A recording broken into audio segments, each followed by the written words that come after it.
Assalamualaikum warahmatullahi wabarakatuh. Kembali lagi di channel Kisah Warganet. Di kesempatan kali ini, saya akan membawakan sebuah cerita. Cerita yang berjudul Teluh. Cerita yang ditulis oleh akun Facebook yang bernama Raid Hussein. Sebelum masuk ke ceritanya, jangan lupa untuk subscribe channel ini. Dan jangan lupa untuk nyalakan lonceng notifikasinya, agar kalian tidak ketinggalan cerita terbaru dari channel ini. Seperti apa ceritanya? Tak usah lama-lama lagi. Mari kita masuk ke ceritanya.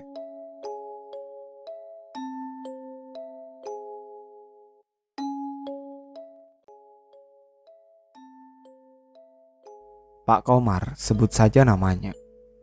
Beliau adalah orang yang sangat disegani di kampungnya. Bagaimana tidak, sawah, ladang, kebun, serta tanah, hampir semua ia miliki. Kekayaannya yang sangat melimpah membuat Pak Komar semakin terpandang di mata masyarakat. Selain itu, beliau juga orang yang sangat dermawan, suka menolong orang yang kesusahan, bersedekah kepada kalangan orang miskin, dan menyantuni anak yatim. Karena hal itulah banyak orang yang mengagumi dirinya.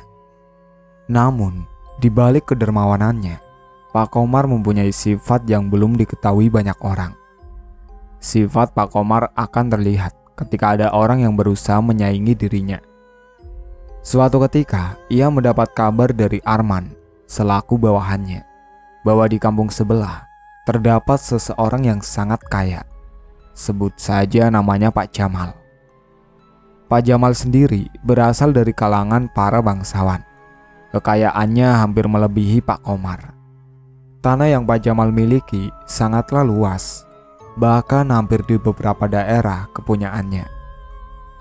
Mendengar hal itu, jelas membuat Pak Komar geram. Hatinya bergejolak, kepalanya serasa mau pecah. Segera cari tahu siapa orang tersebut dan cari alamatnya sampai dapat, perintah Pak Komar kepada Arman.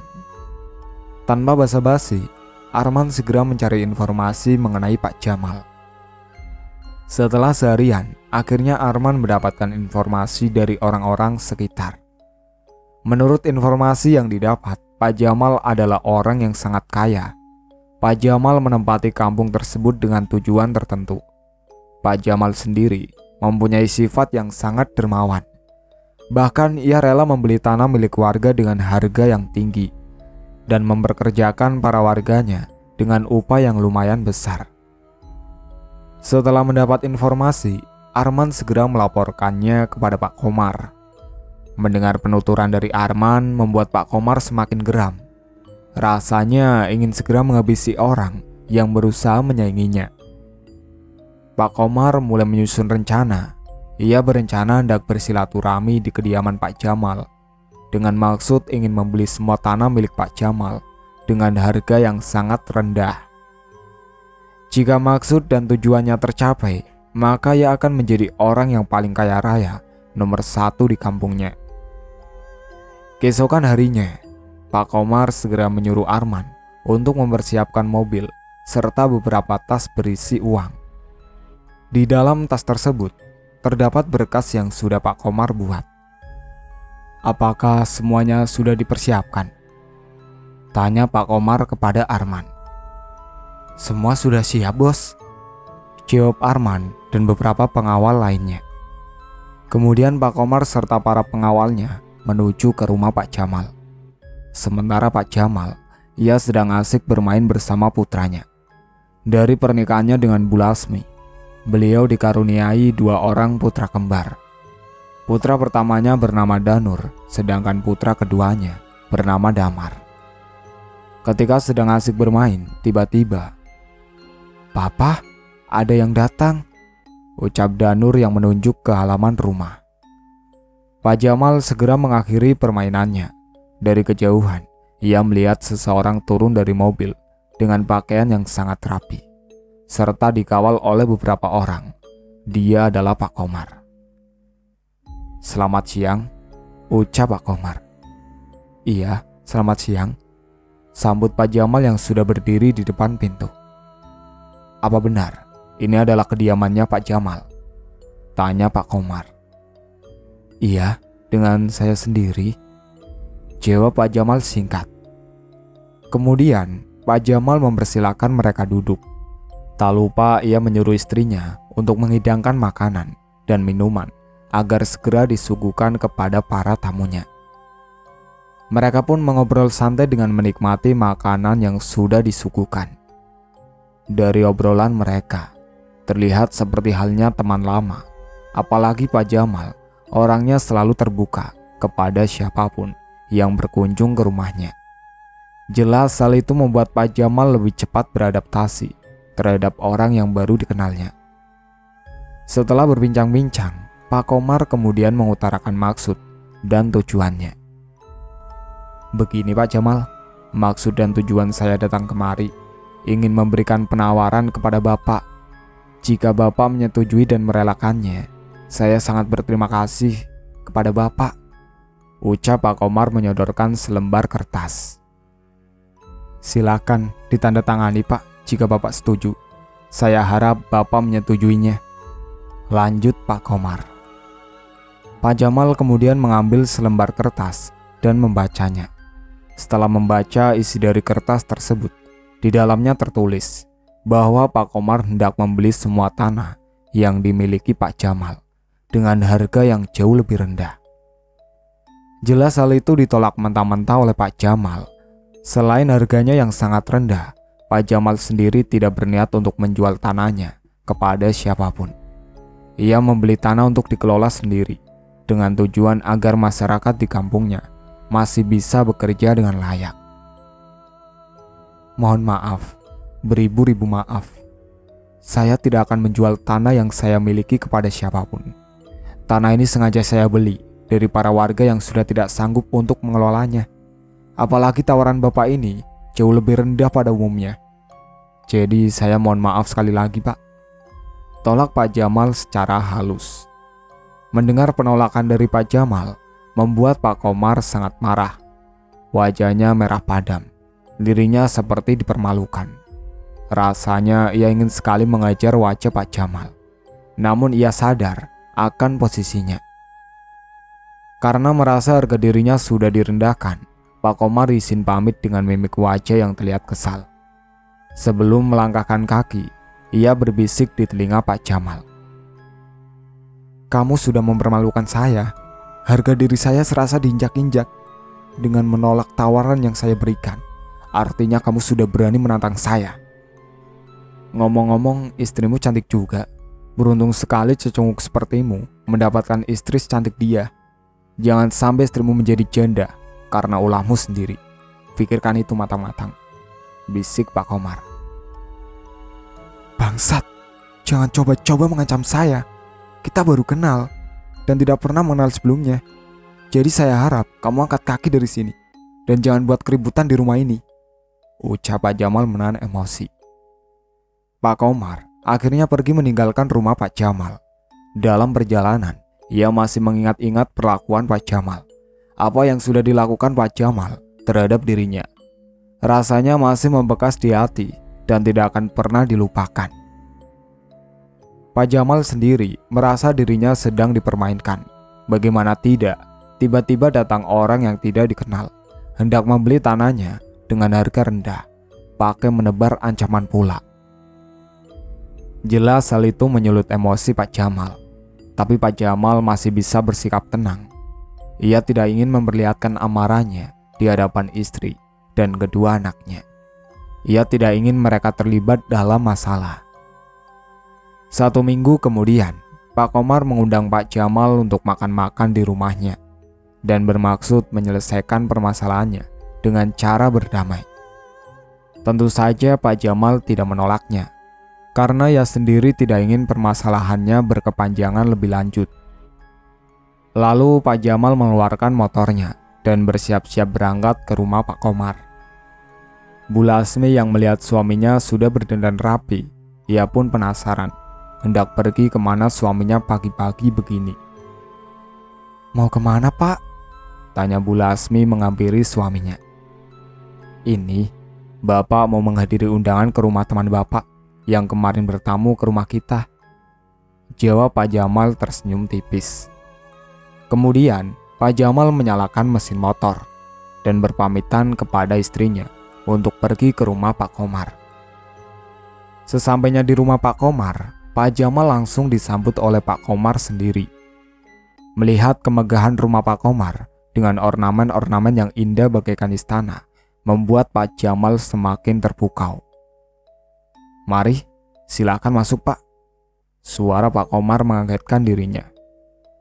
"Oh iya, Pak," jawab Pak Jamal singkat. Setelah masuk ke dalam rumah Pak Komar, hidangan makanan yang beraneka rasa sudah tersaji di atas meja. Pak Komar pun langsung menjamu tamunya. "Silakan duduk, Pak, cicipi makanan yang sudah saya hidangkan.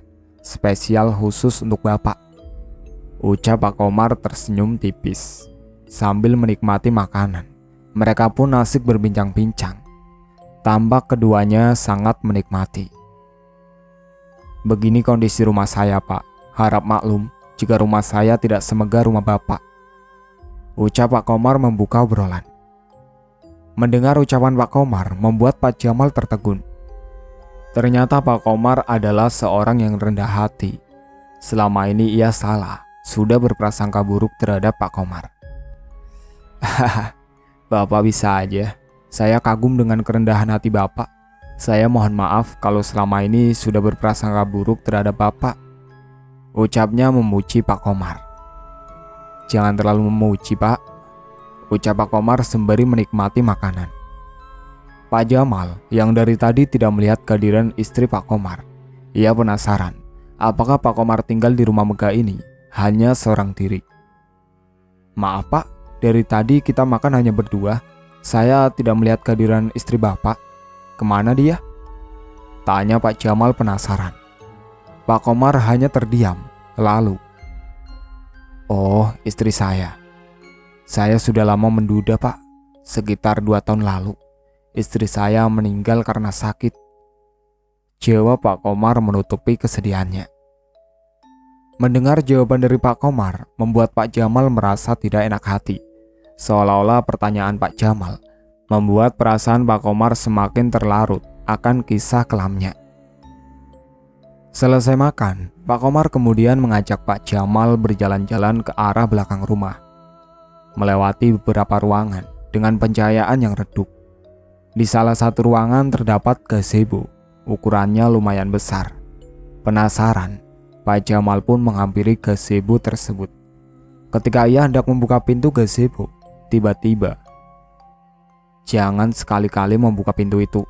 Biasakan kalau bertamu ke rumah orang.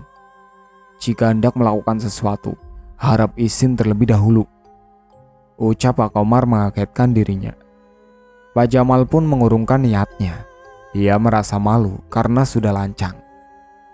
Sesampainya di belakang rumah, Pak Komar mulai membicarakan obrolan serius perihal tawaran yang ia berikan. Pak Jamal yang tidak tahu apa-apa tentu saja dirinya kaget karena ia menghadiri undangan dengan maksud ingin berdamai. "Loh, Pak, maksudnya apa ini?" tanya Pak Jamal. Pak Komar hanya tersenyum. Ia memaksa Pak Jamal untuk menandatangani berkas tersebut. Pak Jamal yang sudah teguh pada pendiriannya, tentu saja ia menolak untuk menandatangani tawaran dari Pak Komar. Lagi-lagi Pak Komar dibuat marah oleh sikap Pak Jamal. Sebenarnya saat itu juga ia ingin menghabisi Pak Jamal. Namun itu bukan jalan terbaik untuk mendapatkan tanah milik Pak Jamal. "Kali ini Bapak benar-benar membuat saya marah. Ingat ya, Pak, saya bisa saja menghabisi nyawa Bapak saat ini juga. Tapi buat apa? Tidak ada untungnya bagi saya. Jika Bapak masih tidak mau juga untuk mendatangani tawaran saya, ancaman saya tidak main-main loh. Bapak tidak tahu kan apa yang sudah masuk ke dalam perut Bapak? Selamat menikmati," ucap Pak Komar dengan nada yang penuh amarah. Pak Jamal hanya terdiam. Ia masih mencerna perkataan Pak Komar. Pak Jamal merasa dirinya sudah dijebak. "Mau sampai kapanpun Bapak memaksa saya tidak akan pernah menjual tanah saya kepada siapapun," bentak Pak Jamal. Kemudian ia meninggalkan Pak Komar sendirian. Batin Pak Jamal terus menggerutu. Ia merasa Pak Komar sangatlah licik. Lalu ia menyalakan mesin motornya dan langsung pulang. Dalam perjalanan, tiba-tiba perutnya terasa mual, sehingga mengganggu konsentrasinya. Ia pun berhenti sejenak untuk memuntahkan isi dalam perutnya. Kaget ketika ia lihat apa yang keluar dari dalam perutnya bukanlah nasi, melainkan belatung. Ia terus memuntahkannya sampai habis, meski terlihat menjijikan. Setelah rasa mualnya hilang, ia pun menyalakan mesin motornya kembali. Meski terasa lemas, tapi ia paksakan agar cepat sampai ke rumah. Sesampainya di rumah, Pak Jamal langsung merebahkan diri di atas ranjang. Badannya terasa sakit, padahal kondisi Pak Jamal baik-baik saja. Beliau kemudian memanggil istrinya untuk membawakan minyak angin. "Ibu, tolong bawakan minyak angin. Sepertinya Bapak meriang," teriak Pak Jamal dari dalam kamar. Mendengar teriakan dari suaminya, Bu Lasmi pun langsung menghampiri.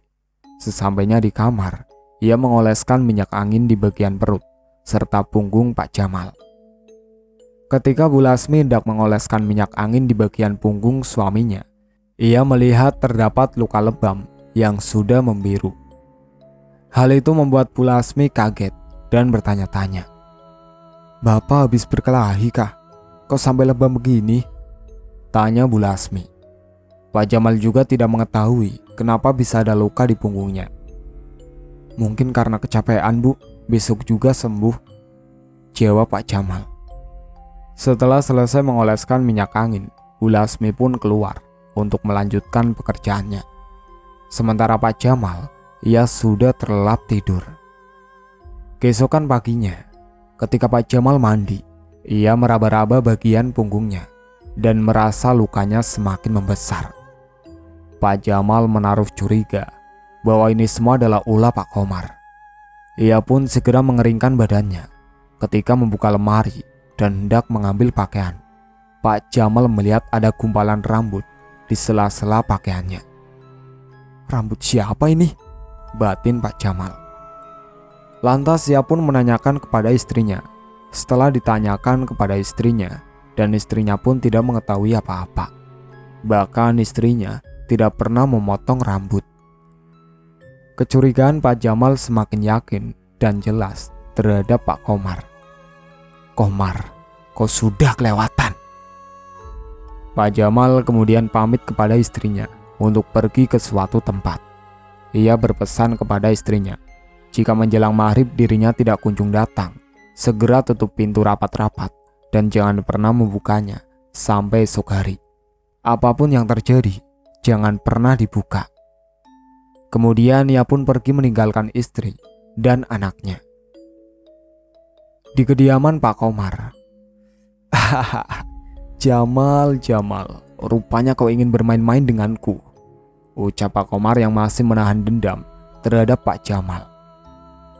"Jangan sebut saya Komar jika tidak bisa memberantas cecunguk sepertimu," lanjutnya. Pak Komar memang orang yang tidak mau kalah. Jika keinginannya tidak tercapai, ia bisa berbuat nekat.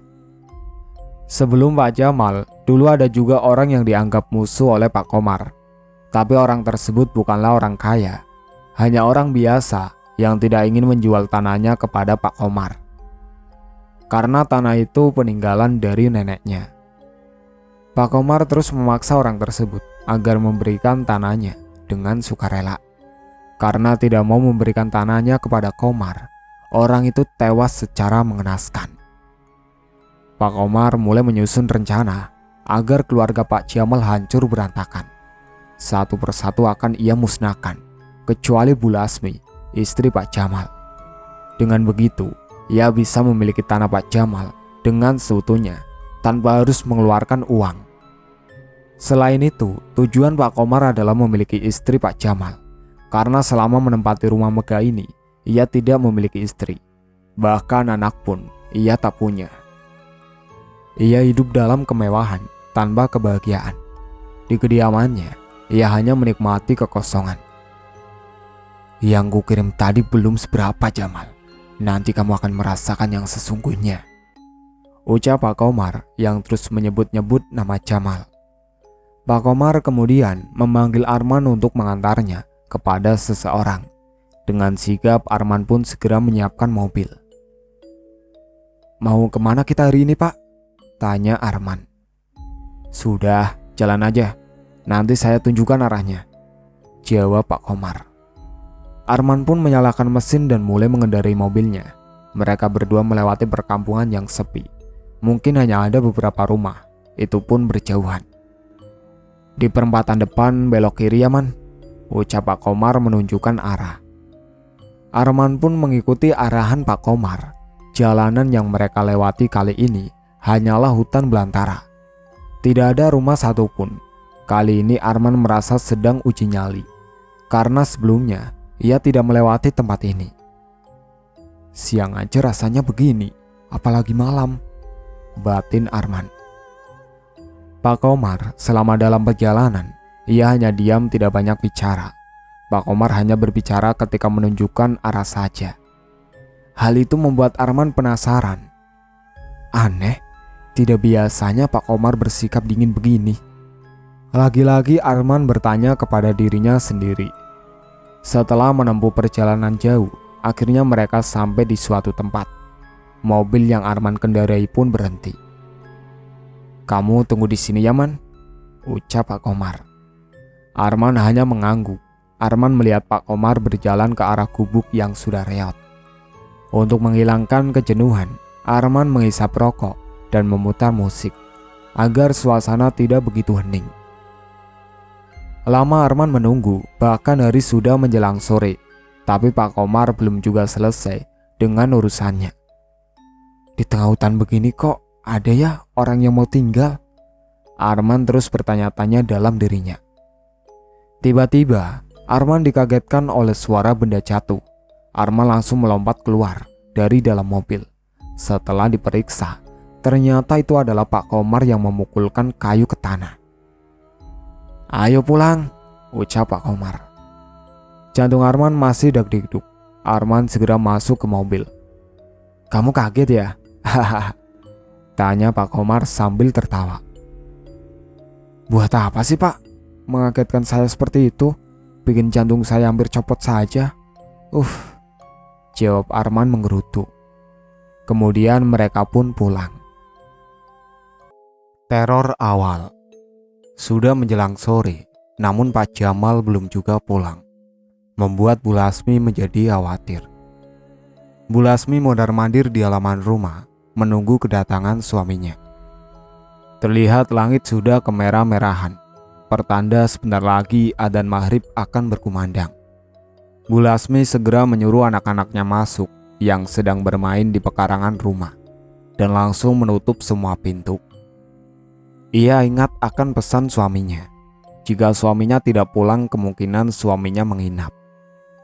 Dari kejauhan, kumandang adzan maghrib sudah terdengar. Bu Lasmi segera mengambil air wudhu, sekaligus mengajak anak-anaknya untuk menunaikan sholat maghrib berjamaah. Selesai sholat, Bu Lasmi kemudian duduk di ruang depan. Bu Lasmi berpesan kepada anaknya untuk tidak membuka pintu serta jendela manapun. "Kalau sudah selesai bermain, langsung tidur ya," ucap Bu Lasmi kepada anak-anaknya. Malam itu, suasana amat berbeda dari malam-malam biasanya. Hawanya terasa dingin.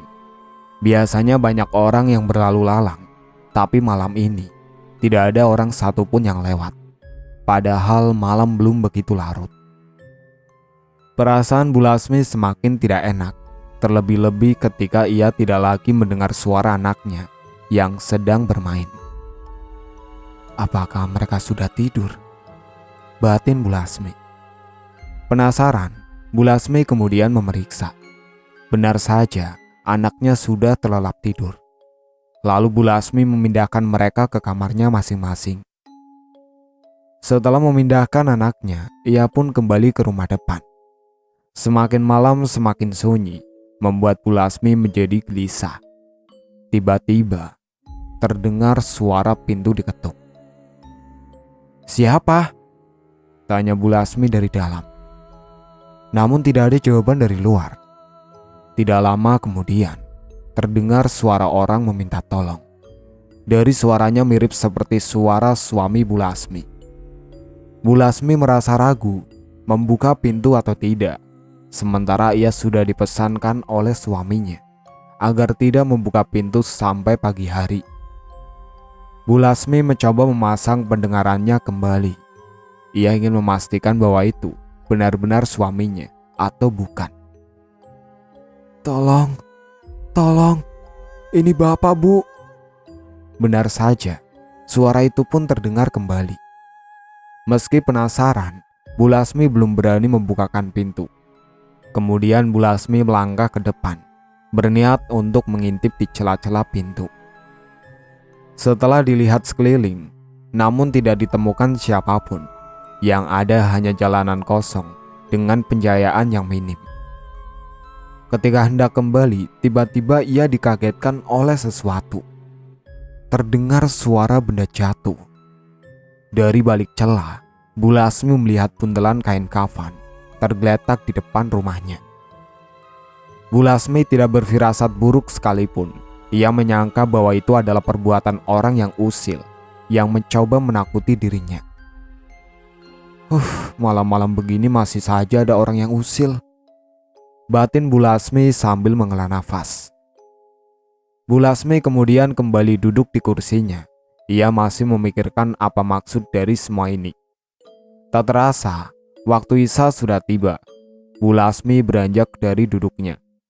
Ia melangkahkan kaki untuk mengambil air wudhu. Ketika melewati ruang tengah, ia merasa seperti ada yang mengikuti. Baru saja hendak membasuh wajah, lagi-lagi ia dikagetkan oleh benda jatuh di atap rumahnya. Namun kali ini, suaranya lebih keras. Brak! Sontak Bu Lasmi langsung melompat. Jantungnya berdetak lebih kencang. Bagaimana tidak, di rumah ia hanya seorang diri, sementara anak-anaknya sudah tertidur. Siapa sih malam-malam begini kok usil banget? Ucap Bu Lasmi. Kemudian ia membuka pintu dapur. Dari situ ia melihat jelas di hadapannya terdapat sosok pocong yang sedang berdiri menatapnya. Bu Lasmi langsung menjerit histeris. Buru-buru ia menutup pintu dan menguncinya. Bu Lasmi telah melanggar pesan dari suaminya. Bu Lasmi baru mengerti pesan suaminya. Apa yang sudah dilanggar adalah malapetaka bagi dirinya dan keluarga. Bu Lasmi hanya terdiam. Ia masih membayangkan sosok pocong yang baru saja dilihatnya. Kemudian, ia beranjak masuk ke dalam kamar untuk menunaikan sholat Isya. Ketika hendak mengambil mukena, ia melihat segumpal rambut. Mungkin rambut tadi pagi yang ditemukan oleh suaminya, pikir Bu Lasmi. Ketika hendak mengangkat kedua tangannya, Bu Lasmi merasa seperti ada yang menepuk pundaknya dari arah belakang. Jelas hal itu membuat Bu Lasmi kaget. Siapa yang menjadi makmum, sedangkan ia hendak menunaikan sholat sendiri. Meski begitu, Bu Lasmi tetap melanjutkan sholatnya. Matanya melirik ke kanan dan ke kiri. Ketika membaca surat Al-Fatihah, ia menyaringkan suaranya. Tepat di ayat terakhir, dari arah belakang ada yang menyahut, "Amin." Dengan dipenuhi rasa takut dan keraguan, Bu Lasmi terus melanjutkan sholatnya sampai selesai. Selesai salam, Bu Lasmi memalingkan wajahnya ke arah belakang, berniat ingin memastikan, tapi tidak ada siapapun. Hanya Bu Lasmi seorang diri. Ia pun buru-buru melepaskan mukenanya dan bergegas menuju ke ruang depan. Di ruang depan, Bu Lasmi mencoba untuk menenangkan pikirannya. Ia masih bertanya-tanya mengenai kejadian yang baru saja dialaminya. Ia masih tidak mengerti kenapa rumahnya jadi menyeramkan begini. Padahal dari pertama menempati rumah ini, perasaannya nyaman-nyaman saja. Apa ini perbuatan Pak Komar? Bu Lasmi teringat akan sosok Pak Komar yang dulu pernah bertamu ke rumahnya. Dalam lamunannya, Bu Lasmi dikagetkan oleh sosok yang melintas dari balik gorden. Meski penasaran, Bu Lasmi memilih untuk tetap diam. Ia takut kejadiannya akan sama seperti waktu di dapur tadi. Tiba-tiba terdengar suara seperti orang mengendus. Hal itu jelas membuat rasa penasaran Bu Lasmi semakin memuncak. Tanpa sadar Bu Lasmi beranjak dari tempat duduknya.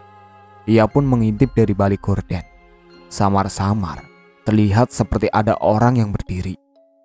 Bu Lasmi curiga, jangan-jangan orang itu hendak mencuri di rumahnya. Tanpa pikir panjang, Bu Lasmi langsung membuka pintu, berniat ingin menanyakan maksud dan tujuan orang tersebut. Akan tetapi, setelah pintu dibuka, Bu Lasmi tidak menemukan siapapun. Rasa penasarannya kali ini benar-benar menuntun Bu Lasmi keluar rumah. Setelah dipastikan tidak ada orang, Bu Lasmi kembali masuk ke dalam rumah. Bu Lasmi memutuskan untuk langsung tidur karena perasaannya semakin tidak enak jika berlama-lama duduk di ruang depan. Ia pun langsung masuk ke dalam kamarnya. Ketika hendak merebahkan badan, ia melihat rambut berserakan di atas ranjangnya. Tanpa berpikir yang aneh-aneh, Bu Lasmi mengumpulkan rambut tersebut dan membuangnya ke dapur. Bu Lasmi segera kembali ke dalam kamarnya. Dari dalam kamar, Bu Lasmi tidak bisa tidur. Berkali-kali ia memejamkan mata, tetap saja tidak terlelap. Mungkin karena waktu belum terlalu malam. Bu Lasmi melirik-lirikan matanya ke arah jarum jam. Tidak berapa lama, ia mencium bau bangkai. Bau sangat menyengat. Perasaan dari tadi tidak tercium bau apapun, batin Bu Lasmi. Dalam kegelapan, karena memang sengaja lampu kamarnya tidak dinyalakan, tangan Bu Lasmi meraba-raba di sekitar ranjangnya. Tanpa sengaja, tangannya menyentuh sesuatu seperti bungkusan kain. Bu Lasmi langsung bangun dan menyalakan lampu. Dengan jelas Bu Lasmi melihat apa yang disentuhnya itu adalah bungkusan kain kafan. Penasaran, Bu Lasmi pun langsung membukanya. Setelah membukanya, Bu Lasmi langsung terperanjat ketika ia melihat isi dalam bungkusan kain tersebut. Di dalamnya terdapat bangkai tikus, serta beberapa jarum dan sehelai benang. Bu Lasmi pun langsung membuangnya keluar karena baunya sangat menyengat. Tak terasa, waktu sudah menunjukkan pukul 1:42 dini hari. Teror demi teror terus berdatangan. Bu Lasmi hanya bisa berdiam diri menunggu pagi tiba. Mata Bu Lasmi masih berjaga tanpa merasa ngantuk sedikit pun. Aneh sekali malam ini. Biasanya jam 12:30 malam saya sudah tertidur, batin Bu Lasmi. Sampai menjelang pagi, Bu Lasmi baru bisa tidur. Itu pun tidak lama, karena ia dikagetkan oleh suara suaminya yang baru pulang. "Bu, Ibu, buka pintunya!" Suara Pak Jamal terdengar dari luar. Bu Lasmi pun terbangun dan bergegas membukakan pintu. "Cepat Bu, buka pintunya!" Pak Jamal terus berteriak dari luar. "Iya, sebentar," teriak Bu Lasmi. Setelah membukakan pintu, Bu Lasmi melihat wajah suaminya begitu panik. "Bapak kenapa? Kok seperti orang yang ketakutan?" tanya Bu Lasmi penasaran. "Tidak apa-apa Bu, Danur dan Damar sudah bangun belum?" Pak Jamal menanyakan keberadaan anaknya. Ia takut terjadi sesuatu kepada kedua putranya yang tidak tahu apa-apa. "Anak-anak masih tertidur pulas Pak," ucap Bu Lasmi. Pak Jamal kemudian menceritakan kepergiannya semalam. Ia menjelaskan kepada istrinya bahwa semalaman ia pergi menemui temannya di suatu tempat. Hal itu karena ia hendak menanyakan perihal keanehan-keanehan yang terjadi di rumahnya. Pak Jamal sendiri mempunyai firasat akan ada bencana besar yang akan menimpa keluarganya. Temannya Pak Jamal sendiri, sebut saja Bayu, tidak memberi bekal apapun. Beliau hanya berpesan agar keluarga Pak Jamal selalu waspada. Mungkin saja itu hanya sebuah peringatan untuk menakut-nakuti keluarga Pak Jamal. Jika terjadi sesuatu, Pak Jamal disuruh kembali menemui dirinya. Setelah mendengar penjelasan dari suaminya, Bu Lasmi kemudian menceritakan kejadian-kejadian yang dialaminya semalam. Sontak saja, hal itu membuat Pak Jamal kaget. Kenapa istrinya tidak menuruti perintahnya? Padahal itu demi kebaikan Bu Lasmi sendiri. Untung saja tidak terjadi sesuatu yang fatal mengenai istrinya. Pak Jamal hanya terdiam. Ia menghela nafas dalam-dalam. Ia tidak mengerti kenapa Pak Komar setega ini meneror keluarganya.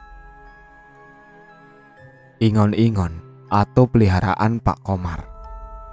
Sebenarnya, yang meneror Bu Lasmi adalah suruhan Pak Komar sendiri. Ia sengaja mengirim peliharaannya untuk menakut-nakuti, bukan untuk mencelakai. Berbeda dengan bungkusan kain tersebut ditunjukkan kepada Pak Jamal. Namun Pak Komar tidak mengetahui bahwa Pak Jamal sedang tidak berada di rumahnya. Padahal target awal Pak Komar ialah Pak Jamal sendiri, bukan Bu Lasmi ataupun anaknya. Hal itu ia lakukan karena rasa dendamnya terhadap Pak Jamal. Pagi harinya, Pak Komar menyuruh Arman untuk mengantarkan sesuatu ke rumah Pak Jamal. Berikan benda ini kepada anaknya, jangan sampai diketahui Jamal ataupun Lasmi, ucap Pak Komar sambil memberikan sesuatu. Arman segera menuruti perintah dari majikannya. Ia bergegas menuju rumah Pak Jamal. Sesampainya di rumah Pak Jamal, Arman memantau dari kejauhan.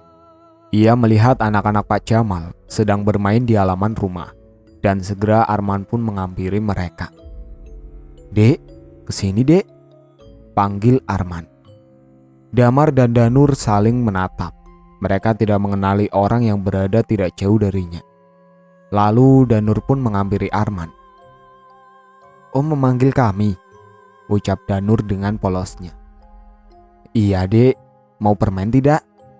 Arman mengambil 2 buah permen dari balik sakunya. "Mau om," ucap Danur. "Nih, om kasih 2 buah permen. Satu untuk Danur dan yang satunya untuk Damar. Oh iya, om juga punya mainan. Kamu simpan di dalam rumah ya. Ingat, jangan sampai ketahuan sama mama dan papa kalian ya," ucap Arman yang kemudian memberikan permen kepada Danur. "Wah, makasih ya om. Om baik banget memberikan kami mainan juga," ucap Danur. Setelah menerima permen, Danur pun kembali menghampiri Damar. Arman kemudian melangkah pergi karena takut orang tua mereka mengetahuinya. Ia pun mempercepat laju mobilnya. Setelah menyelesaikan tugasnya, Arman segera melaporkan kepada Pak Komar. "Gimana man? Sudah beres?" tanya Pak Komar yang dari tadi menunggunya.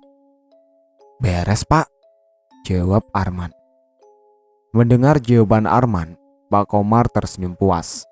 Mengenai Pak Komar sendiri memang memiliki peliharaan yang mengikutinya dari belakang. Sosok tinggi besar dan bertaring. Setiap malam Jumat, Pak Komar selalu menyuruh Arman untuk mencarikan ari-ari dari bayi yang baru lahir. Setelah mendapatkan ari-ari, maka Pak Komar akan memakan ari-ari tersebut yang masih berlumuran darah. Meski terasa jijik, Pak Komar terus melahapnya sampai habis. Selain itu, Pak Komar harus meniduri mayat yang baru meninggal dan mengambil kain kafannya. Hal itu ia lakukan untuk menjaga ingon-ingonnya. Arman adalah abdi setia bagi Pak Komar. Setiap Pak Komar pergi, Arman selalu ikut. Arman sendiri waktu pertama kerja di rumah Pak Komar, dirinya merasa takut karena setiap malam ada saja perwujudan yang Arman lihat. Awalnya Arman hanya pekerja biasa seperti karyawan yang lainnya. Suatu hari, Arman diajak ke suatu tempat. Arman tidak tahu apa yang hendak dilakukan Pak Komar. Awalnya Arman menolak untuk ikut. Namun karena melihat tatapan Pak Komar sangat mengerikan, dengan terpaksa Arman pun mengikuti ajakan Pak Komar. Setelah sampai di tempat yang Pak Komar tuju, Pak Komar lalu membuka bagasi mobil dan mengeluarkan anak kecil yang sudah disekap. Mungkin umurnya sekitar 4 tahun. Tanpa lama-lama, Pak Komar mengeluarkan golok dan langsung menggorok leher anak kecil tersebut. Arman yang melihat kejadian itu, ia berdiam diri mematung, tubuhnya kaku, Wajahnya pucat pasi. Apa yang sudah dilakukan Pak Komar benar-benar di luar dugaan. Arman berpikir mungkin nasibnya akan sama seperti anak kecil tersebut. Tiba-tiba Pak Komar menghampiri Arman. Kaki Arman gemetar ketika Pak Komar menghampiri dirinya. "Makan," ucap Pak Komar memberikan seonggok jantung anak kecil yang baru saja digoroknya. Arman tidak bisa berkata apa-apa. Apa maksud Pak Komar menyuruh dirinya untuk memakan jantung manusia? "Makan!" bentak Pak Komar. Dengan tangan gemetar, Arman memakan jantung anak kecil tersebut sedikit demi sedikit. Bau amis yang sangat menyengat membuat perut Arman terasa mual. "Habiskan, ayo habiskan, jangan sampai tersisa," ucap Pak Komar. Meski terasa jijik, Arman terpaksa menghabiskannya. Arman takut dirinya dibunuh jika menolak perintah Pak Komar. Setelah semua jantung anak kecil masuk ke dalam perut Arman, Pak Komar menyuruh Arman untuk berjanji menjadi abdi yang setia. "Kamu sekarang sudah menjadi abdiku. Sekarang berjanjilah," ucap Pak Komar. Arman pun mengucapkan janjinya di hadapan Pak Komar. Dirinya akan mengabdi sepenuhnya kepada Pak Komar. "Saya berjanji akan menjadi abdi yang setia. Jika saya melanggar, nyawa saya jadi taruhannya." Tanpa sadar, Arman mengucapkan janji tersebut. Setelah mengikat perjanjian, Pak Komar membawa Arman kembali ke rumahnya. Semenjak kejadian itu, Arman mengabdikan diri sepenuhnya kepada Pak Komar. Apapun yang Pak Komar perintahkan, Arman tidak pernah membantah, apalagi menolak. Ia selalu menuruti perintah Pak Komar. Selain memiliki ingon-ingon, Pak Komar juga mempunyai beberapa ilmu teluh. Antara lain teluh brojo, prings dapur, dan teluh gondomayit. Mungkin kalian sering dengar nama-nama teluh tersebut. Teluh-teluh tersebut Pak Komar gunakan untuk menghabisi nyawa orang yang dianggapnya sebagai musuh. Di antara beberapa teluh yang sering Pak Komar gunakan adalah teluh prings dapur, di mana teluh ini sangat terkenal ganas, yang bisa menghabisi nyawa sampai 12 keturunan. Berbicara soal teluh, saya tidak tahu pasti mengenai jenis-jenis teluh. Tapi yang jelas keluarga saya, ibu dan kakak saya Cuprin, pernah terkena teluh. Cuprin hampir kehilangan nyawanya akibat teluh yang dikirimkan oleh seseorang. Hal itu diketahui oleh Pak D saya sendiri. Dari mana Pak Komar mendapatkan ilmu teluh tersebut? Entahlah, setelah kematian istrinya, Pak Komar sering berkelana di berbagai tempat. Dalam 2 tahun terakhir semenjak kepergian istrinya, Pak Komar selalu mengasingkan diri. Jarang sekali Pak Komar bertegur sapa kepada orang-orang yang ada di sekitarnya. Itulah sepenggal kisah mengenai Pak Komar. Setelah Arman selesai mengerjakan tugasnya, Pak Komar kemudian menyuruh Arman untuk memantau rumah Pak Jamal. "Pastikan benda tersebut benar-benar berada di dalam rumahnya Jamal. Bila perlu kamu pantau dari kejauhan.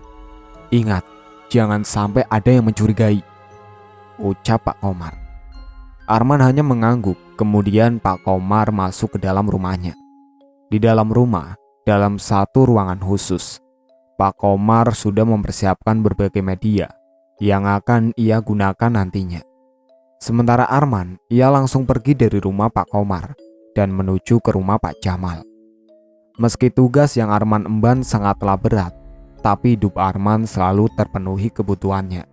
Maka dari itu, Arman dengan sukarela menjadi abdi dalam Pak Komar.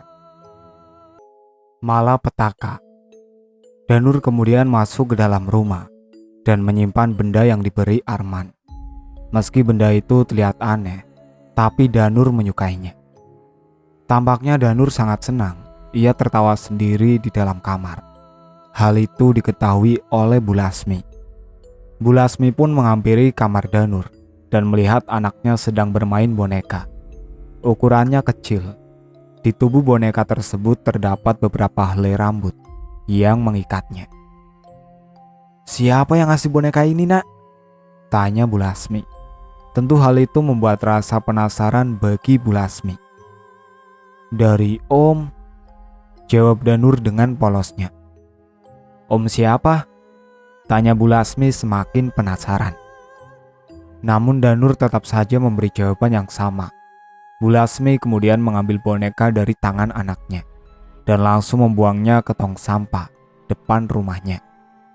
Arman yang melihat dari kejauhan, ia pun geram. Kenapa bisa diketahui oleh Bu Lasmi? Anak bodoh, bukannya disimpan malah dikasih ke orang tuanya, ucap Arman dengan geramnya. Setelah Bu Lasmi masuk, Arman kemudian mengambil tong sampah dan mencari boneka tersebut. Benar saja, tak lama kemudian Pak Jamal dan Bu Lasmi keluar. Hanya tinggal Damar dan Danur yang berada di dalam rumah.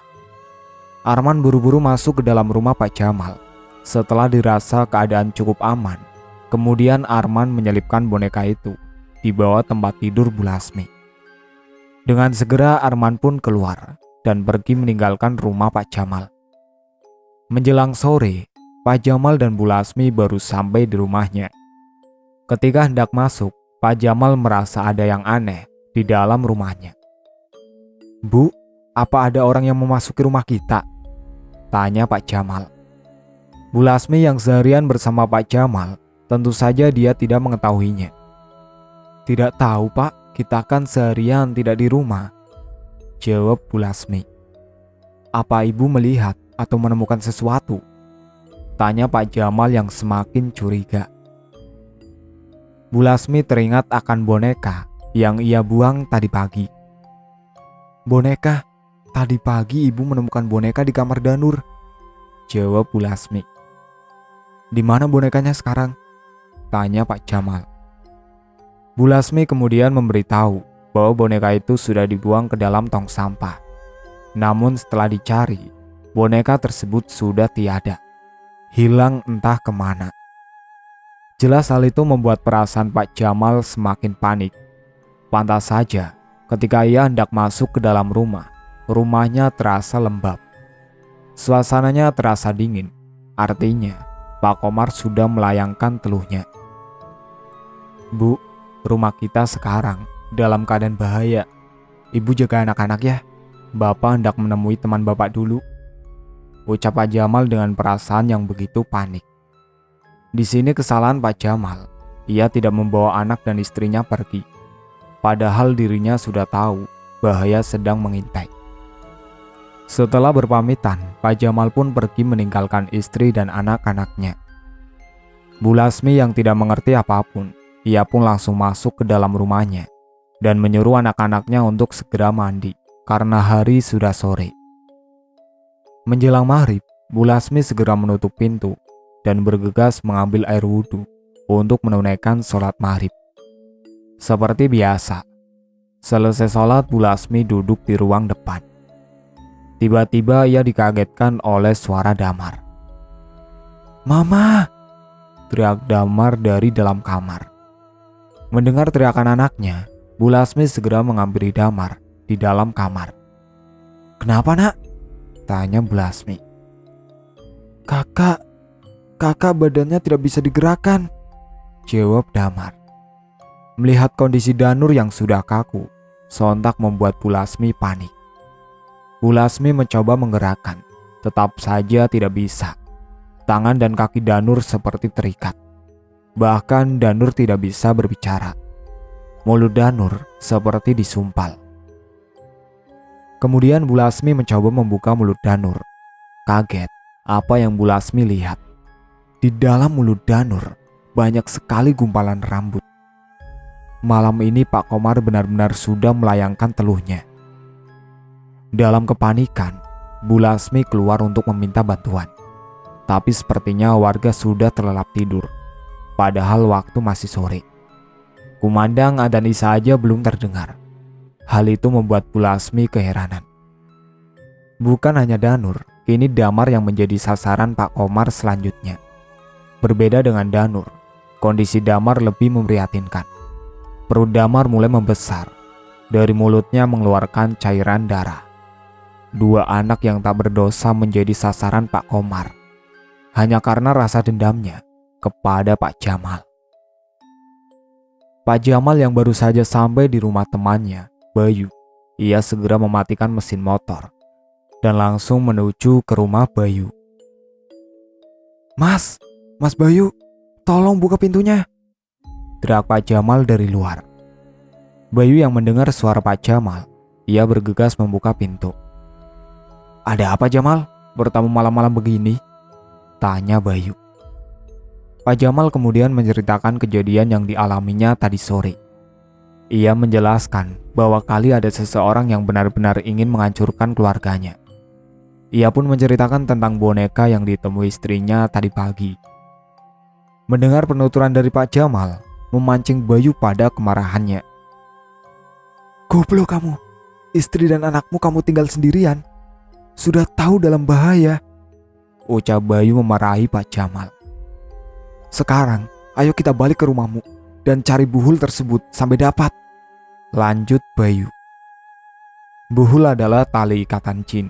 Medianya bermacam-macam, bisa rambut, benang, dan lain-lain. Dengan menggunakan buhul, akan memudahkan dukun mencelakai targetnya dari jarak jauh.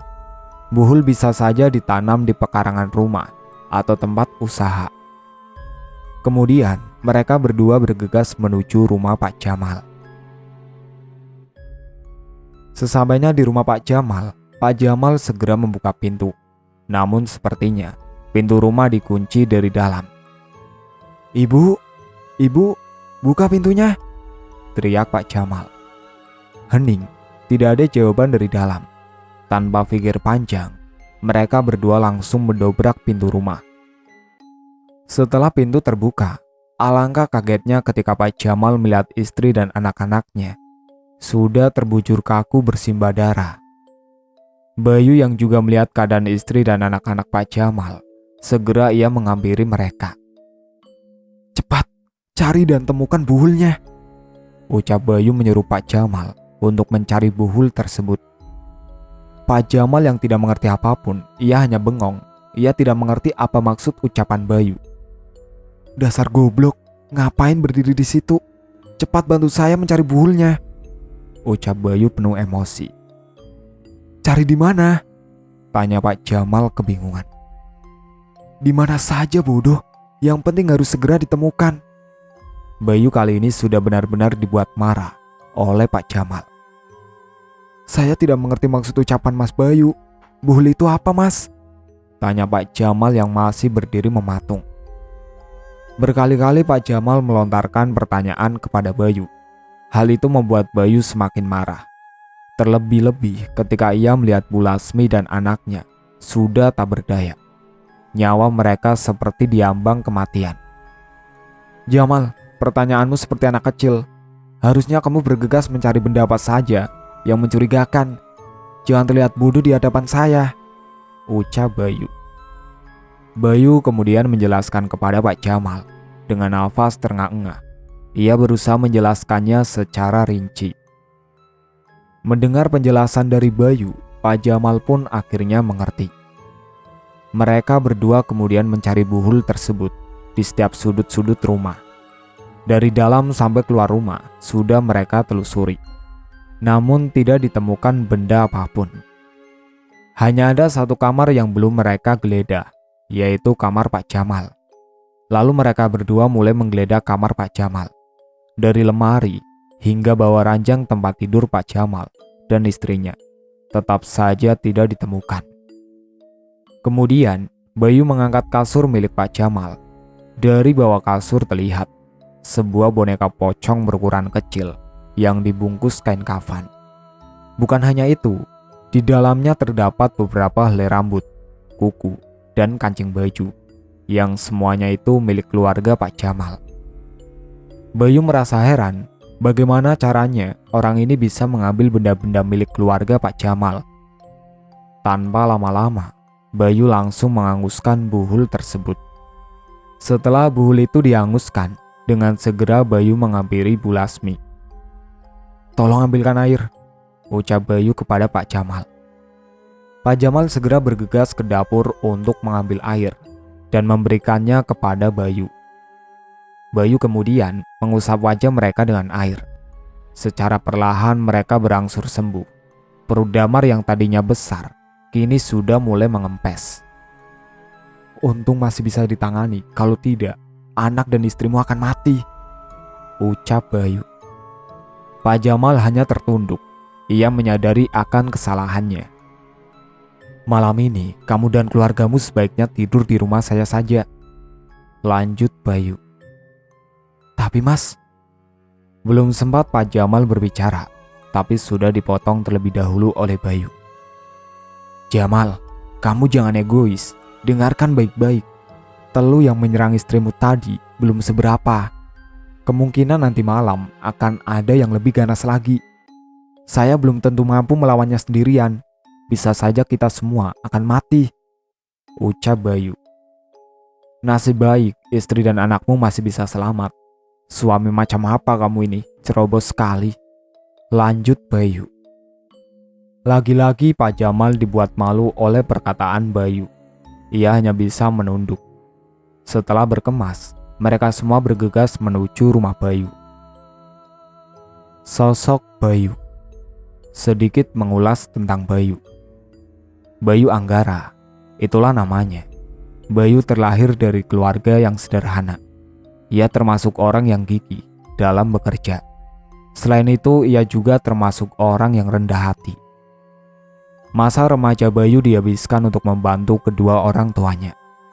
Suatu malam ketika Bayu baru pulang bermain, ia melihat seperti binatang jatuh ke dalam rumahnya. Namun ukurannya lebih besar.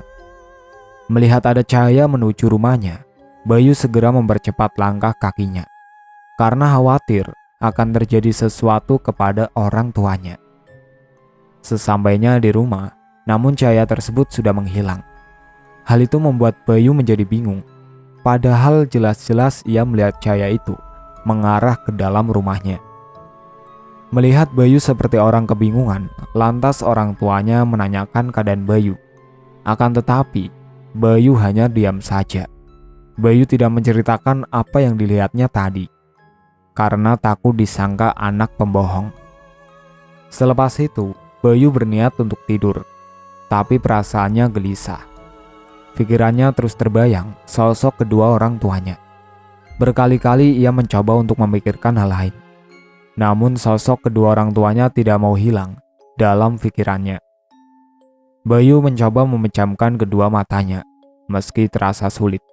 Tetapi ia paksa. Tak terasa Bayu pun tertidur pulas.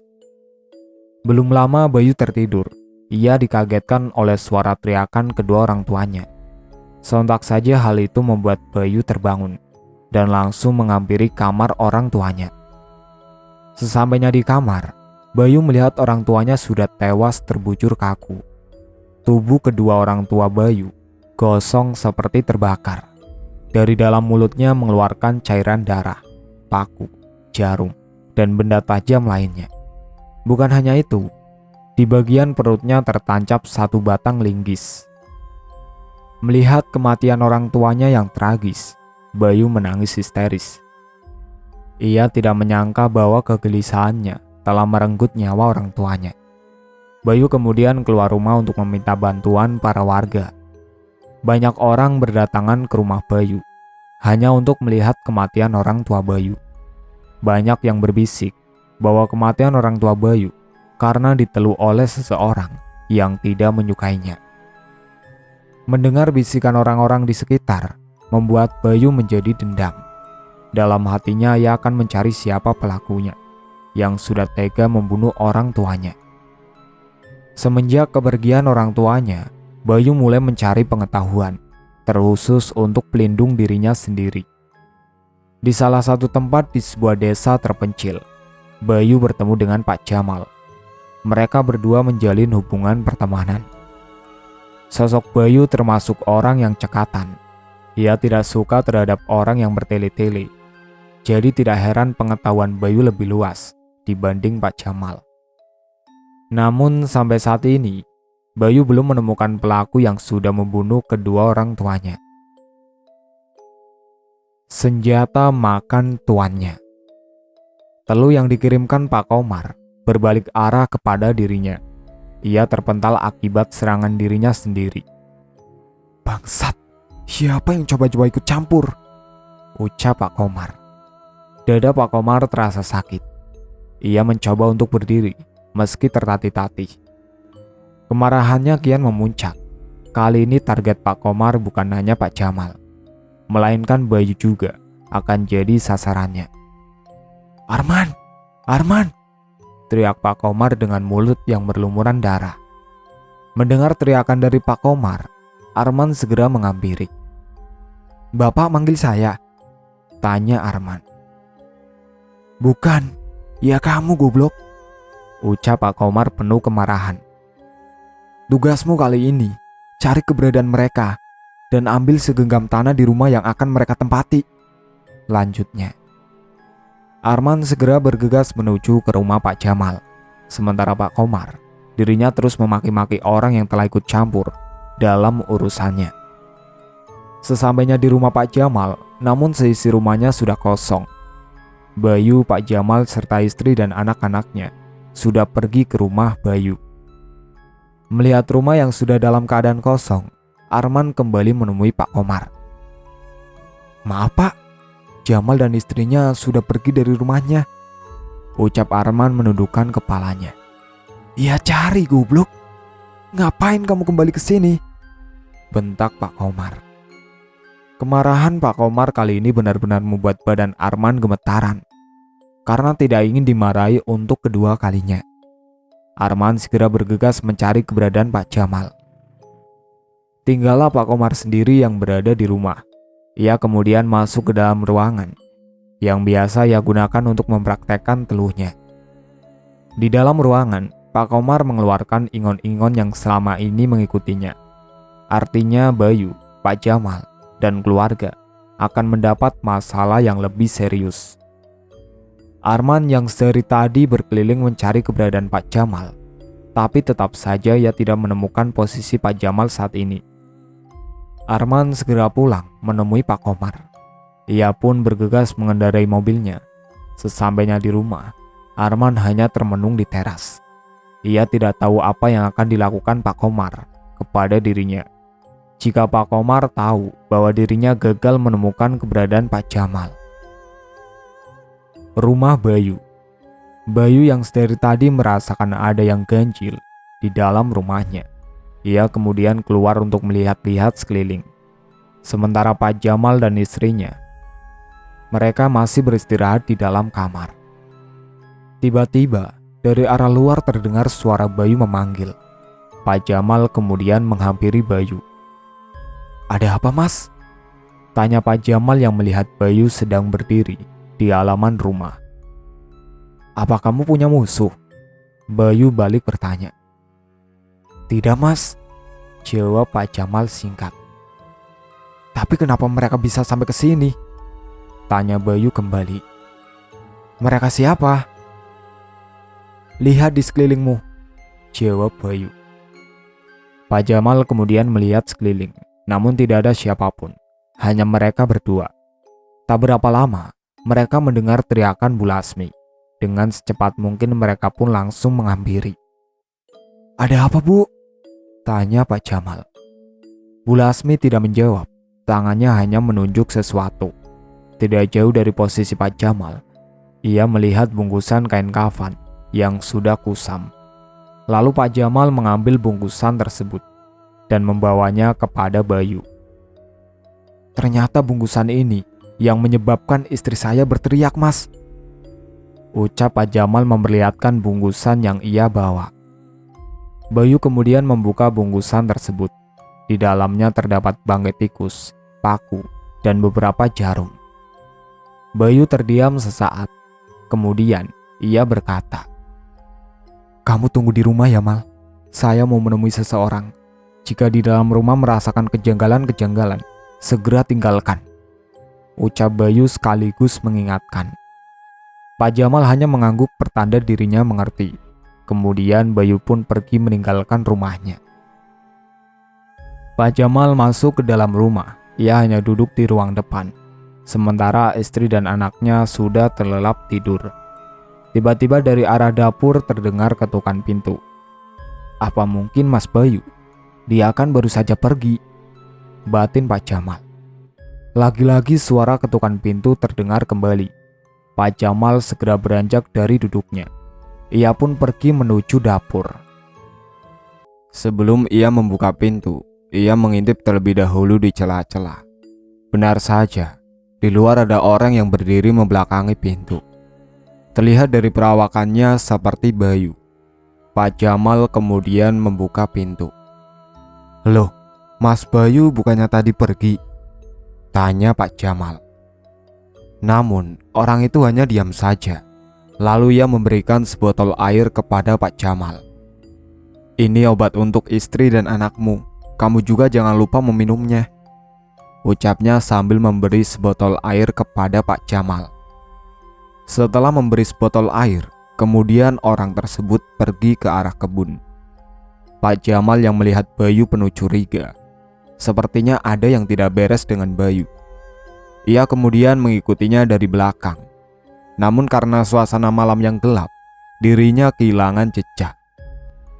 "Cepat sekali Mas Bayu menghilang," batin Pak Jamal. Tanpa pikir panjang, Pak Jamal kemudian kembali ke rumah. Ia segera menemui istrinya dan anaknya. "Bu, bangun Bu." Pak Jamal membangunkan istrinya yang sudah terlelap tidur. Bu Lasmi kemudian terbangun. Bukan hanya Bu Lasmi, anak-anak Pak Jamal pun ikut terbangun. Lalu Pak Jamal memberikan sebotol air kepada istrinya. Bu Lasmi yang tidak tahu apa-apa, tentu saja ia pun menanyakan, "Air apa ini Pak? Dari mana?" tanya Bu Lasmi. "Ini obat untuk ibu. Mas Bayu tadi yang memberi," jawab Pak Jamal. Tanpa sepengetahuan Pak Jamal dan Bu Lasmi, Danur sudah meminum air tersebut. Bahkan sudah hampir habis. "Loh, Ade haus kah? Minumnya banyak sekali," ucap Pak Jamal sambil memberi senyuman tipis kepada anaknya. Tidak berapa lama setelah Danur meminum air tersebut, tiba-tiba badannya langsung terkapar. Perutnya membesar. Dari dalam mulutnya mulai mengeluarkan darah. Keringat dingin mulai bercucuran. Sontak hal itu membuat Pak Jamal panik. Terlebih-lebih Bu Lasmi. Ia terus memarahi suaminya. Dirinya tidak menyangka bahwa suaminya seorang pembunuh. "Bapak tega banget sih membunuh anak dari darah daging sendiri," ucap Bu Lasmi yang terus melontarkan kemarahannya. Pak Jamal hanya diam. Ia tidak tahu harus berbuat apa. Ia terus memaki dirinya sendiri, yang tidak lain hanyalah seorang pembunuh. Dalam kepanikan, Danur terus memuntahkan benda-benda tajam yang keluar dari dalam mulutnya. Darah mulai membasahi tempat tidur Danur. Meski begitu, Danur masih bisa bernafas. "Pak, kenapa diam saja? Cepat cari bantuan," ucap Bu Lasmi yang terus menangis. Pak Jamal merasa bingung harus minta bantuan pada siapa. Sementara dirinya baru menempati rumah Bayu dan belum mengenal warga sekitar. Tidak berapa lama, Bayu datang bersama seseorang. Ia pun kaget ketika mendengar suara tangisan dari dalam kamar.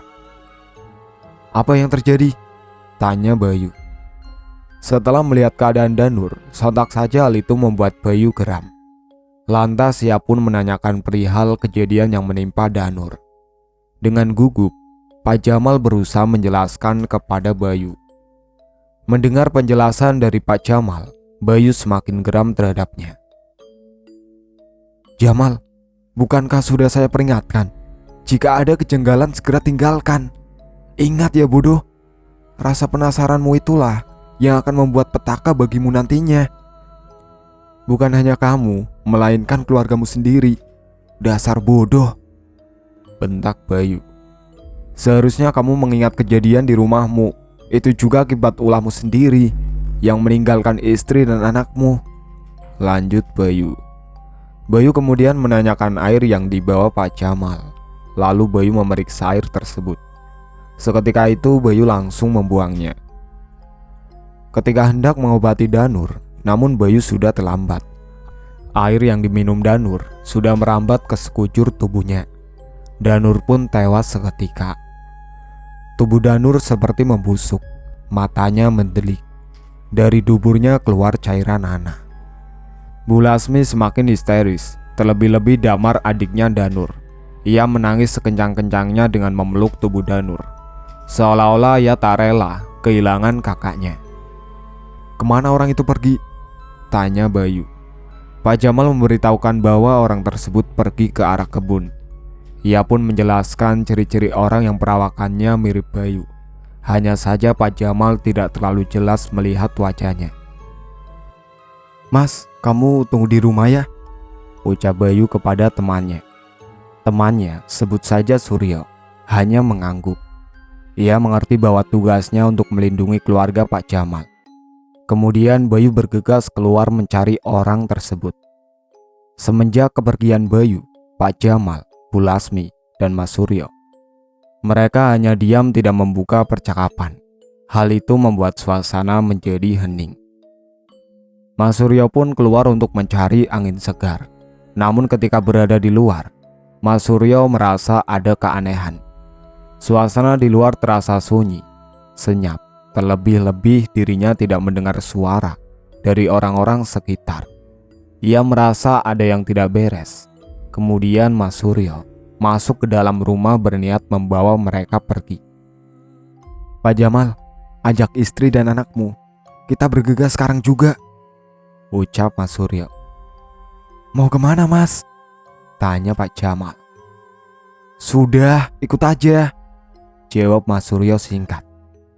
Bukannya segera bergegas mengajak istri dan anaknya, Pak Jamal malah mondar-mandir seperti orang bingung. "Pak, ngapain? Ayo cepat kemasi barang-barang yang diperlukan. Kita segera bergegas dari sini," ucap Mas Suryo. "Tapi Danur gimana, Pak?"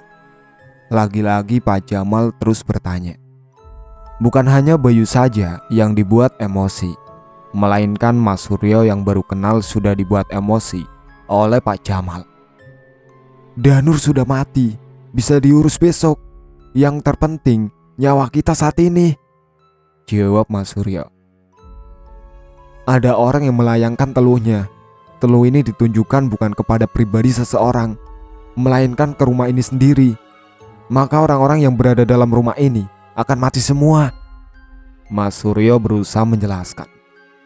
"Sekarang cepat berkemas, kita segera bergegas. Waktu kita tidak banyak," lanjut Mas Suryo. Kemudian mereka semua bergegas meninggalkan rumah Bayu. "Kita pergi kemana, Mas?" tanya Pak Jamal. Namun Mas Suryo tidak menjawab pertanyaan Pak Jamal. Pandangannya fokus ke depan sambil memberi jalan kepada mereka. Tak berapa lama mereka pun sampai di satu rumah yang sudah lama tidak terawat. Rumah ini adalah peninggalan orang tua Bayu. Bayu yang menelusuri kebun, ia berusaha mencari orang yang membunuh Danur. Semak belukar sudah ia singkirkan. Setiap pohon-pohon besar sudah ia periksa. Namun keberadaan orang tersebut belum juga ia temukan. Tak berapa lama, Bayu mendengar suara orang berlari. Ia pun langsung mengejar meski dalam kegelapan. Terlihat samar-samar orang itu menuju ke rumah Bayu. Belum sampai ke rumah, orang itu sudah lebih dulu tertangkap oleh Bayu. Bayu berusaha melumpuhkan badannya. Ternyata dia adalah Arman. Pengkhianatan. Pak Komar sengaja menyuruh Arman untuk memberikan air tersebut kepada Pak Jamal. Dari mana Pak Komar tahu kediaman Pak Jamal? Pak Komar menyuruh ingonnya untuk mencari keberadaan Pak Jamal. Dengan sekejap ia pun langsung menemukannya. Namun, dalam persembunyiannya, Arman ditemukan oleh Bayu. Arman segera diinterogasi, siapa dalang dibalik semua ini. Karena takut, Arman kemudian menceritakan semuanya. Ia menceritakan sosok Pak Komar, bahwa Pak Komarlah yang sudah menyuruh dirinya. Bukan hanya itu, Pak Komar juga yang telah mengirim berbagai teluh kepada Pak Jamal. Arman juga menceritakan ingon yang dimiliki Pak Komar. Tidak mudah untuk melumpuhkan Pak Komar. Cara satu-satunya yaitu dengan membunuh ingonnya sendiri. Dan untuk membunuh ingonnya harus dengan nyawa seseorang. Setelah mendengar penjelasan dari Arman, Bayu akhirnya mengerti, tapi tidak melepaskan Arman begitu saja. Arman tetap Bayu tahan untuk tumbal nyawa Pak Komar. Bayu membawa Arman ke rumah peninggalan orang tuanya. Bayu juga sudah mengetahui bahwa Mas Suryo dan keluarganya Pak Jamal sudah pindah dari rumahnya. Sebelum Bayu pergi mencari Arman, dirinya sudah memberitahu Mas Suryo agar segera meninggalkan rumah. Kemudian mereka bertemu di rumah peninggalan orang tua Bayu. Setelah mereka semua bertemu, lantas Mas Suryo menanyakan orang yang dibawa Bayu. "Siapa orang ini, Mas?" tanya Mas Suryo. Bayu kemudian menjelaskan bahwa Arman inilah pelaku dari kematian Danur. Arman juga termasuk abdi setia Pak Komar. Selain itu, Arman juga yang sudah meneror keluarga Pak Jamal. Hal itu Arman lakukan atas perintah Pak Komar. "Sebaiknya lepaskan saja, Mas, dan suruh dia kembali," ucap Mas Suryo. Bayu mencerna ucapan Mas Suryo. Ia sebenarnya ragu untuk melepaskan Arman. Tapi apa yang diucapkan Mas Suryo ada baiknya juga. "Baiklah, Mas," ucap Bayu. Tentu saja Arman sangat bahagia karena sudah terlepas dari cengkraman Bayu. Tapi Arman tidak mengetahui bahwa ingon Pak Komar sudah mengintai dirinya sejak tadi. Hal itu juga sudah diketahui Pak Komar terlebih dahulu. Arman pun segera kembali ke rumah Pak Komar. Kematian Arman. Pak Komar yang sudah mengetahui Arman berkhianat kepada dirinya, tentu saja hal itu membuat Pak Komar marah. Bahkan ia tak segan-segan ingin membunuh Arman. Setibanya di rumah, Arman melihat Pak Komar yang sudah duduk di teras menunggu dirinya. "Sudah selesai?" tanya Pak Komar. "Sudah, Pak," jawab Arman gugup. Ia takut Pak Komar mengetahui bahwa dirinya sudah berkhianat. Pak Komar kemudian mengajak Arman ke belakang rumahnya. Ia ingin menunjukkan sesuatu kepada Arman. Sesampainya di belakang rumah, Pak Komar menuju ruang pribadinya dan kembali ke belakang dengan membawa beberapa boneka yang sudah dibuatnya. "Silakan dipilih," ucap Pak Komar menyuruh Arman untuk memilih salah satu boneka. "Maksudnya, Pak?" tanya Arman kebingungan. "Kamu tahu maksudnya?" Bangsat, dengar ya baik-baik.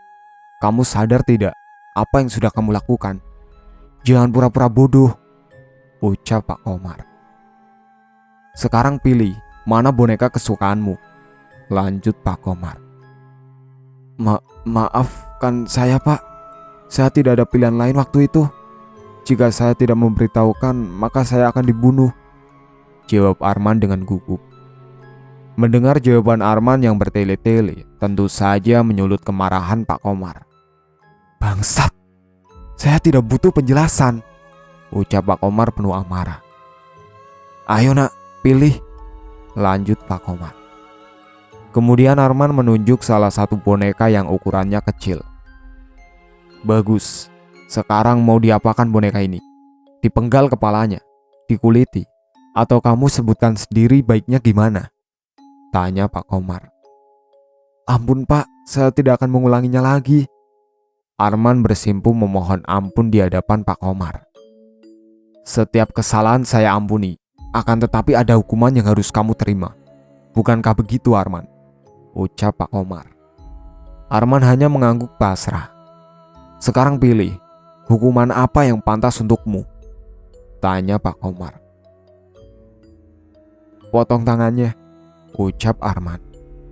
"Pilihan yang tepat, tapi sayang, boneka yang kamu pilih tidak memiliki tangan. Ia hanya memiliki kepala. Bagaimana kalau dipenggal kepalanya? Sepertinya lebih cocok," ucap Pak Komar yang sudah menghunus goloknya di leher boneka tersebut. "Tapi, Pak," belum sempat Arman berucap, Pak Komar sudah mengayunkan goloknya tepat di leher boneka. Secara bersamaan kepala Arman pun langsung terputus dari lehernya. Badan Arman langsung jatuh tersungkur bersimpah darah. Lalu Pak Komar mengambil kepala Arman dan menggantungkan di kamar pribadinya. Selepas itu, Pak Komar mulai menguliti tubuh Arman. Sebilah pisau sudah ia siapkan untuk menyayat kulit Arman. Bukan hanya itu, Pak Komar juga memakan jantung serta jeroan tubuh Arman secara mentah-mentah. Setelah kulit dan daging terpisah dari tulangnya, kemudian Pak Komar memilih tulang yang bagus untuk diukir dan dipajang di ruangannya. Tentu saja Pak Komar melakukan hal keji itu secara sadar. Pengorbanan. Bayu, Mas Suryo, Pak Jamal, dan Bu Lasmi serta anaknya. Mereka berkumpul dalam satu ruangan. Bayu mulai membuka obrolan perihal ingon-ingon Pak Komar. Untuk membunuh Pak Komar tidak mudah, hanya dengan satu cara, yaitu ingonnya harus kita musnahkan terlebih dahulu, ucap Bayu menjelaskan. Jamal, sebenarnya kamu ada permasalahan apa terhadap Pak Komar? Tanya Bayu kepada Pak Jamal. Pak Jamal terdiam sejenak. Ia mengingat-ingat perihal tanah yang Pak Komar inginkan. Sebenarnya saya tidak punya masalah sama siapapun. Hanya saja dulu Pak Komar hendak membeli tanah saya. Namun saya tolak, jawab Pak Jamal. Bayu hanya terdiam. Ia teringat akan orang tuanya, di mana orang tuanya dulu mempunyai permasalahan yang sama seperti Pak Jamal. Namun Bayu tidak tahu pasti siapa pelakunya, karena waktu itu Bayu masih kecil. Bayu kemudian pamit. Ia hendak memeriksa rumahnya. Ia menitipkan keluarga Pak Jamal kepada Mas Suryo, karena Mas Suryo satu-satunya pelindung bagi mereka. Sesampainya di rumah, Bayu melihat dedaunan di halaman rumahnya sudah mengering. Artinya Pak Komar benar-benar sudah melayangkan teluhnya. Untungnya Mas Suryo dan keluarga Pak Jamal sudah bergegas dari rumah Bayu. Bayu kemudian memasuki rumahnya. Di dalam kamar, ia melihat Danur yang sudah kosong. Kulitnya retak terkelupas, dengan daging yang terlihat kemerah-merahan. Melihat hal itu, tentu saja membuat Bayu bergidik ngeri. Bukan ngeri melihat Danur, melainkan teluh yang Pak Komar layangkan. Sepertinya malam ini Pak Komar sudah berhenti melayangkan teluhnya. Hal itu sudah Bayu rasakan. Namun Bayu khawatir Pak Komar akan melayangkan teluh di rumah peninggalan orang tuanya, dikarenakan Pak Komar mempunyai ingon yang bisa menemukan keberadaan seseorang sekaligus membunuhnya. Pak Komar sendiri, ia telah membuat beberapa boneka yang sudah diukir, yang mana boneka-boneka ini ditujukan langsung kepada pribadi seseorang. 2 nama sudah ia masukkan ke dalam boneka tersebut, dan ingonnya ini nanti yang akan membunuhnya langsung. Pak Komar hanya memantau dari rumahnya, namun Pak Komar tidak mengetahui Bayu dan Mas Suryo. Kemudian Pak Komar mengambil satu boneka dan ditujukan kepada siapapun yang ia tidak ketahui namanya. Di rumah peninggalan orang tua Bayu, Mas Suryo sudah merasakan firasat yang tidak enak. Ia merasa dirinya sedang diintai. Mas Suryo kemudian memberi peringatan kepada Pak Jamal agar selalu waspada. Namun mau bagaimanapun juga, nyawa mereka sudah berada di tangan Pak Komar. Sebentar lagi akan ada yang datang. Tetap waspada, Pak. Saya harap Pak Jamal dan keluarga bisa melarikan diri dari sini, ucap Mas Suryo. Mendengar ucapan Mas Suryo, Pak Jamal mulai berpikir bahwa bahaya sedang mengintainya. Namun Pak Jamal masih belum mengerti sepenuhnya. Maksud Mas Suryo gimana? Siapa yang akan datang? Tanya Pak Jamal. Tidak tahu, yang jelas bukan Bayu. Pak Jamal ikuti arahan saya saja. Ini demi keselamatan Bapak dan keluarga Bapak sendiri, ucap Mas Suryo. Benar saja, tidak lama kemudian ingonnya Pak Komar datang. Badannya hitam tinggi besar, taring dan kukunya sangat panjang, membuat Mas Suryo semakin ketakutan. Pak, cepat lari, bawa istri dan anakmu, bisik Mas Suryo memberi arahan yang tidak jauh dari posisi Pak Jamal. Apa? Mas bicara apa? Tanya Pak Jamal. Sepertinya Pak Jamal tidak mendengar apa yang Mas Suryo ucapkan, dan juga tidak bisa membaca kata dari mulut Mas Suryo. Cepat pergi, dia sudah dekat menuju ke sini, ucap Mas Suryo tanpa suara. Lagi-lagi Pak Jamal tidak mengerti arahan dari Mas Suryo. "Mas bicara apa sih? Coba yang keras," ucap Pak Jamal. "Bangsat, bawa istri dan anakmu pergi dari sini," ucap Mas Suryo lebih lantang. Tentu saja dari suara Mas Suryo membuat ingonnya Pak Komar mengetahui keberadaan mereka.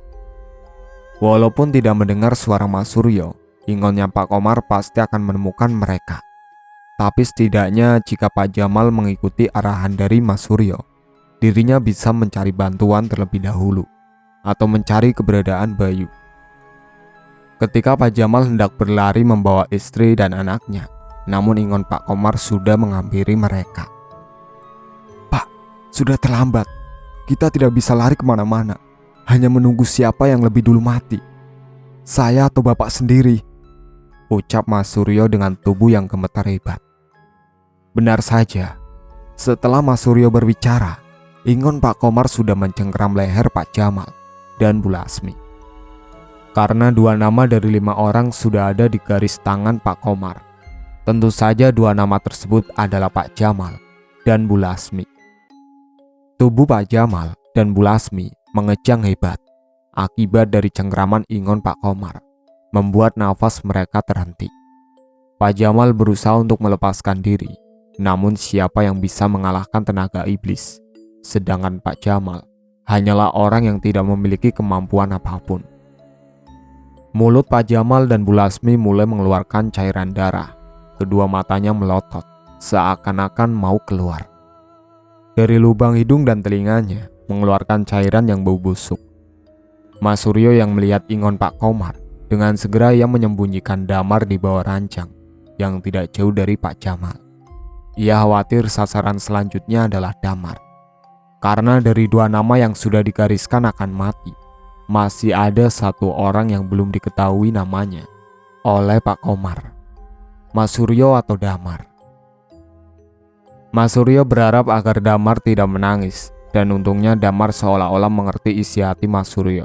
Tentu hal itu membuat Mas Suryo lega. Melihat ingon Pak Komar sedang menyiksa Pak Jamal, kesempatan bagi Mas Suryo untuk mengambil sesuatu milik Bayu yang akan ia gunakan untuk melawan ingon Pak Komar nantinya. Ketika Mas Suryo melangkahkan kaki, namun naas, Mas Suryo menginjak sesuatu yang menyebabkan bunyi nyaring. Tentu hal itu membuat ingon Pak Komar berpaling ke arah Mas Suryo. Tatapan matanya tajam. Perlahan Mas Suryo berangsur mundur. Sebenarnya, Mas Suryo bisa saja melarikan diri. Namun ia khawatir akan keadaan Damar. Jika Mas Suryo berlari membawa Damar, otomatis ingon Pak Komar akan mengejar mereka. Jika ia meninggalkan Damar, maka Damar akan mati bersama bapak dan ibunya. Dengan menyeret mayat Pak Jamal dan Bu Lasmi, ingon Pak Komar mulai mendekat ke arah Mas Suryo. Mas Suryo semakin ketakutan. Kelebihan yang Mas Suryo miliki belum mampu untuk melawan ingon Pak Komar. Mas Suryo hanya bisa pasrah dengan memasrahkan dirinya. Kemungkinan Damar akan selamat. Ia kemudian berdiri seolah-olah menyerahkan dirinya sendiri. Seketika itu, kuku tajam dari jari ingon Pak Komar langsung menembus dada Mas Suryo dan langsung merobeknya sampai ke perut, usus, serta jeroan Mas Suryo berhamburan keluar. Damar yang melihat kejadian memilukan di depan matanya, ia hanya bisa diam, badannya menggigil. Ia berharap apa yang ada di hadapannya hanyalah mimpi. Meski dihantui rasa takut, Damar mencoba untuk tetap diam agar dirinya selamat. Kemudian ingon Pak Komar menumpukan mayat mereka satu persatu dan menebas batang lehernya. Damar hampir berteriak ketika melihat kepala orang tuanya terlepas. Tentu hal itu dilakukan oleh Pak Komar sendiri, melalui boneka yang sudah ia pilih. Tidak lama kemudian, Bayu datang. Namun Bayu belum berani masuk. Ia menunggu ingon Pak Komar pergi meninggalkan rumah orang tuanya. Meski dirinya digariskan untuk tetap hidup bersama Damar. Tapi Bayu juga takut ketika melihat ingon Pak Komar yang sangat menyeramkan. Ia lebih baik menunggu sampai Pak Komar benar-benar menghentikan aksinya. 3 orang sudah tewas. Kemudian Pak Komar memanggil Ingonnya kembali. Melihat Ingon Pak Komar pergi, Bayu segera masuk. Bayu hanya mematung ketika melihat kedua temannya sudah meregang nyawa secara mengenaskan, dengan seonggok daging dan usus yang sudah berserakan. Ada rasa penyesalan dalam dirinya, namun itu semua sudah menjadi takdir bagi hidup seseorang. Damar yang melihat kedatangan Bayu, ia pun keluar dari bawah ranjang dan menghampiri Bayu, lalu memeluk jasad kedua orang tuanya. Air mata mulai membasahi kedua pipi Damar. Damar merasakan kesedihan yang mendalam. Kejadian yang ia lihat seolah-olah membekas dalam hatinya. Setelah melepas kepergian orang tuanya, Damar memeluk erat tubuh Bayu. Kini orang tua satu-satunya bagi Damar hanyalah Bayu. Tak kuat menahan tangis, Bayu pun merasakan hal yang sama ketika melihat jasad Mas Suryo, yang mana Mas Suryo ini adalah teman dekat sekaligus orang tua angkat Bayu. Keesokan paginya, Bayu dan Damar mengubur keempat jasad di samping makam orang tua Bayu. Setelah selesai, dengan penuh rasa tangis, Bayu dan Damar pergi meninggalkan kampung halamannya. Mereka berdua pergi ke suatu tempat di desa terpencil, di mana di desa tersebut belum banyak orang-orang yang menempati.